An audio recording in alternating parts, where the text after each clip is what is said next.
Sigamos disfrutando de la vida cristiana normal de la Iglesia.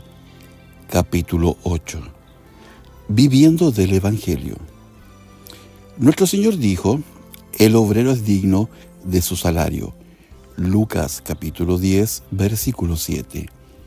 Y Pablo escribió a los Corintios: así también ordenó el Señor a los que anuncian el Evangelio, que vivan del Evangelio. Primera de Corintios capítulo 9, versículo 14. ¿Qué significa vivir del Evangelio?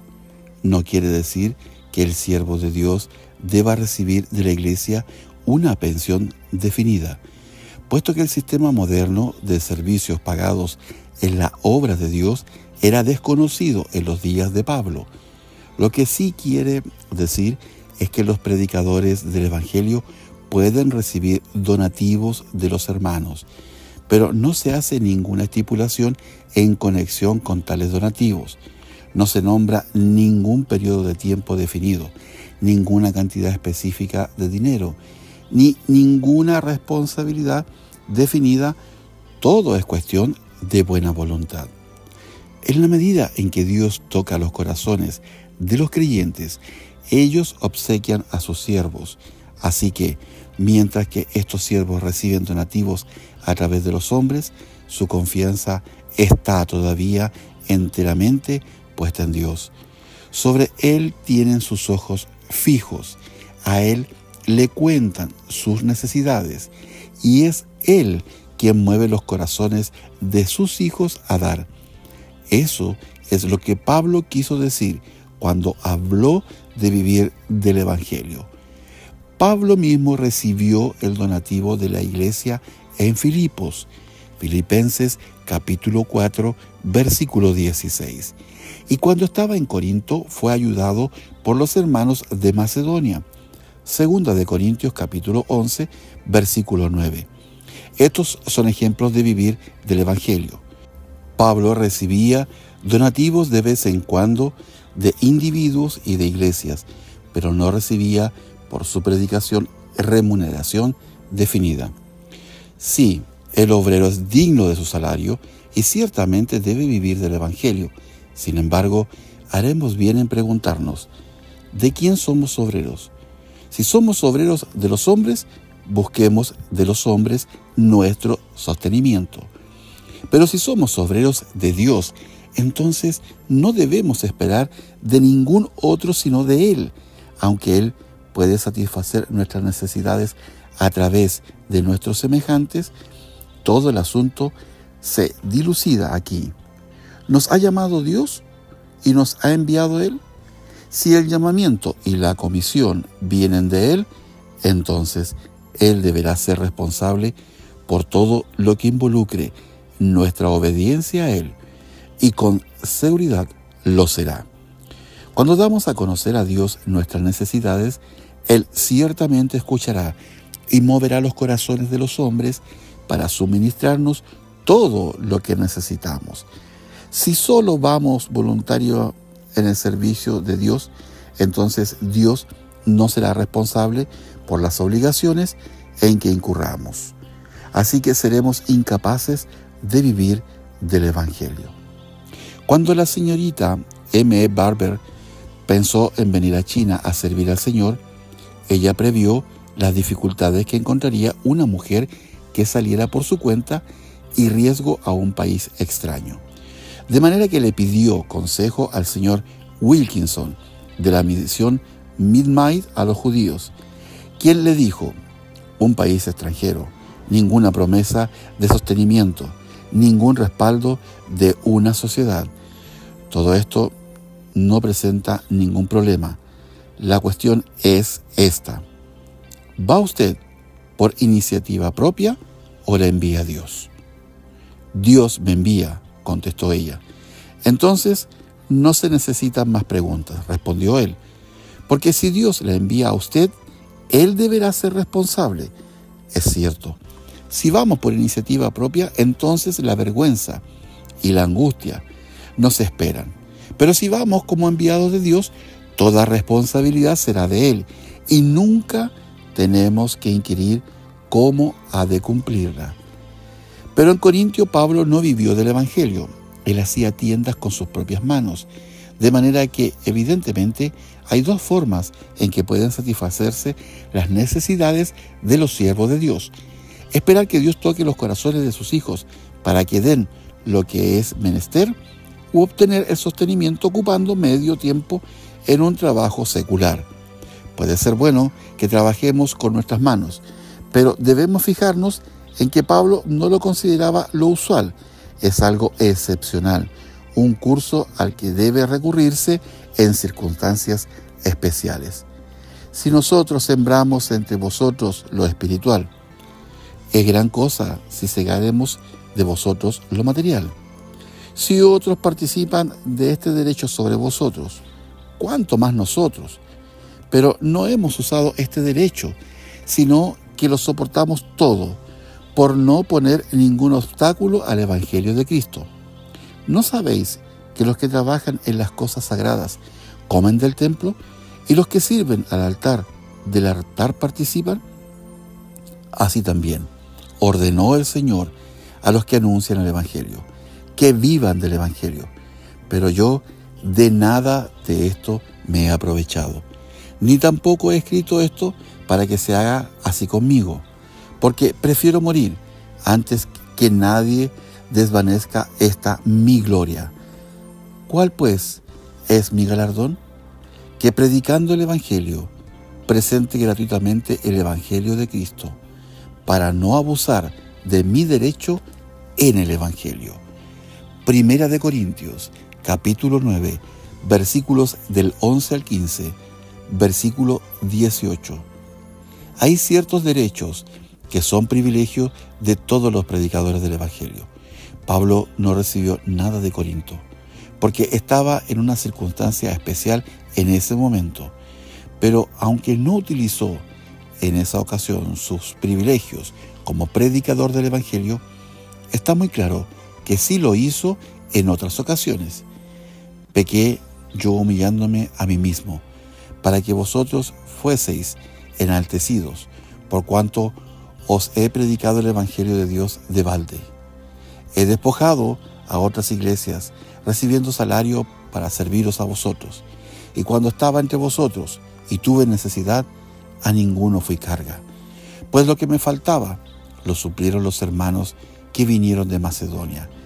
Y en todo me guardé, y me guardaré de seros gravoso, por la verdad de Cristo que está en mí, que no se me impedirá esta mi gloria en las regiones de Acaya.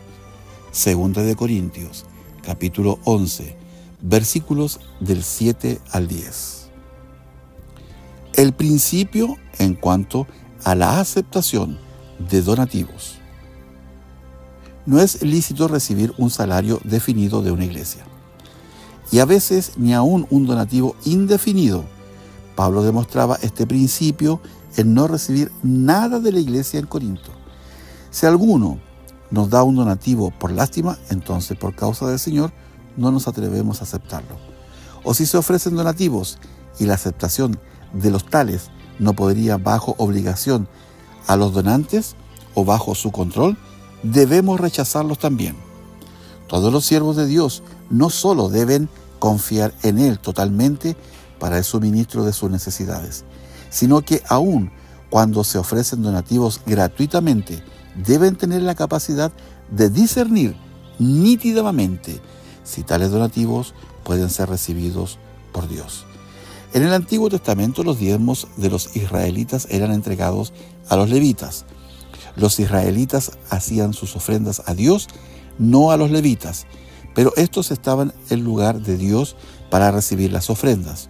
Hoy en día estamos en el lugar de los levitas, y los donativos que se nos ofrecen son en realidad ofrecidos a Dios. No recibimos obsequios de ningún hombre, por tanto, no tenemos obligación con ninguno.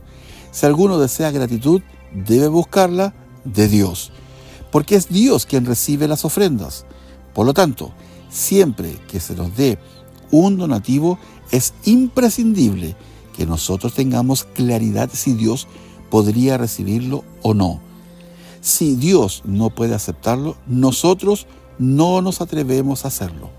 No nos atrevemos a recibir donativos indiscriminadamente, no sea que hagamos que Dios quede en una posición falsa.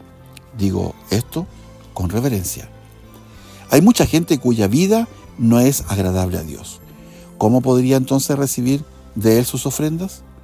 Si Él no puede, entonces nosotros no nos atrevemos a hacerlo en su lugar. Solo debemos recibir dinero cuando el hecho no involucre obligación alguna de parte nuestra y por parte de Dios ninguna impresión equivocada de su naturaleza. Puede suceder a veces que el donativo es correcto y asimismo la actitud del dador, pero en virtud de su donativo, el dador puede considerarse con derecho a tener voz en la obra. Está perfectamente bien que el donante especifique en qué dirección ha de utilizarse su ofrenda, pero no es correcto que él decida cómo debe ejecutarse la obra. Ningún siervo de Dios debe sacrificar su libertad de seguir la dirección divina aceptada a algún dinero que lo coloque bajo el control humano. Un dador tiene perfecta libertad de estipular el uso que se debe dar a su donativo, pero tan pronto como lo haya dado, el dador debe soltar las riendas y no procurar utilizar su donativo como un medio para ejercer control indirecto sobre la obra. Si él puede confiar en un siervo de Dios, que confíe, y si no, entonces no está obligado a darle su dinero. En el trabajo secular, las personas que proporcionan los medios ejercen autoridad en la esfera hacia la cual sus bienes están dedicados, pero no es así en la obra espiritual. Toda la autoridad en la obra reposa en aquel que ha sido llamado por Dios para ejecutarla. En el ámbito espiritual, el obrero es quien controla el dinero, no el dinero al obrero. Aquel que ha recibido el llamamiento y a quien Dios ha encomendado la obra es aquel a quien Dios revelará la forma en que debe realizar la obra, y él no se atreverá a recibir dinero de alguien que usaría su donativo para interferir con la voluntad del Señor según él se le ha revelado en conexión con la obra. Si un dador es espiritual, con gusto buscaremos su consejo, pero se debe buscar su parecer solamente sobre la base de su espiritualidad, no sobre la base de su donativo.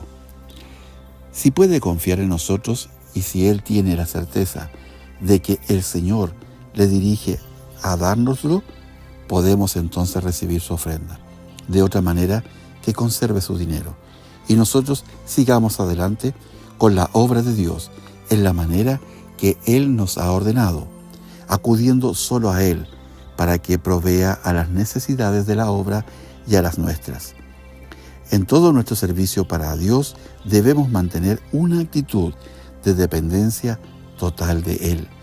Sea que haya fondos en abundancia o que escaseen, nosotros debemos continuar nuestra obra con constancia, reconociéndola como un cargo encomendado a nosotros por Dios y como un asunto por el cual nosotros somos responsables ante Él solamente. ¿Trato de agradar a los hombres? Pues si todavía agradara a los hombres, no sería siervo de Cristo. Gálatas capítulo 1, versículo 10. Debemos permanecer absolutamente independientes de los hombres en lo que se refiere al lado financiero de la obra, pero aún en nuestra independencia debemos conservar una actitud verdaderamente humilde y dispuesta para aceptar los consejos de todo miembro del cuerpo que esté en íntimo contacto con la cabeza. Y debemos esperar a través de ellos confirmación de la dirección que hemos recibido directamente de Dios.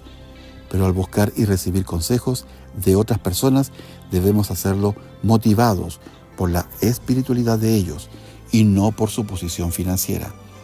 ¿Estamos dispuestos a buscar el consejo del miembro más rico del cuerpo? No debido a su dinero, ni a pesar de ello, y estamos igualmente dispuestos a buscar el consejo del miembro más pobre, no debido a su pobreza, ni a pesar de ella. En los asuntos de las finanzas debemos mantener este principio. Es con Dios solamente con quien tenemos que tratar. Que la gloria de Pablo sea también la nuestra. Jesús es el Señor.